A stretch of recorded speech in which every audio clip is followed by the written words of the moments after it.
Alex Pereira will go winless next year.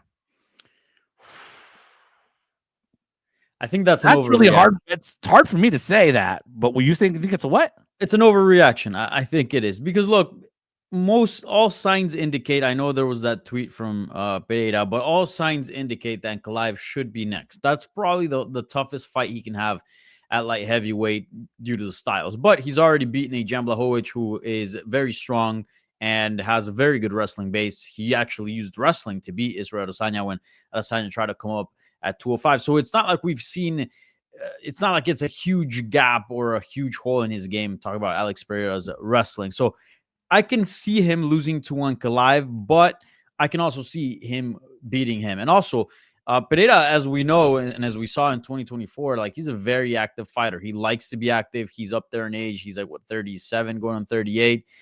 He only has a certain amount of paydays left. His star power is the biggest it's ever been. So I would assume he at least gets about 2 or 3 fights next year, probably closer to 3. And if that's the case, like, sure, maybe he loses to Ankalaev, but there's got to be more favorable matchups for him out there. Plus, the UFC, I'm not saying the UFC kind of babies him, but like, they do like him to be winning. And I can imagine him getting relatively favorable matchups after the Ankalaev fight. Yeah, right now, what we have him tied to is Ankalaev, as you just mentioned. He is still, at least as we talked about with Mike, he still at least is a little bit tied to John Jones. Maybe there's the slimmest of chance that he would fight John Jones at heavyweight. And then, there's this rumor circulating on social media that he could be fighting Khamzat Chimaev at 205, which could be why he maybe, just connecting some dots, maybe that's why he put the tweet out there that Ankalaev's not next. None of those 3 matchups are favorable to him. Like, none of the current fights that he is tied to are favorable.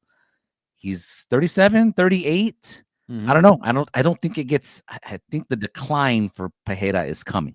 That's why I'm saying I think he goes winless this year.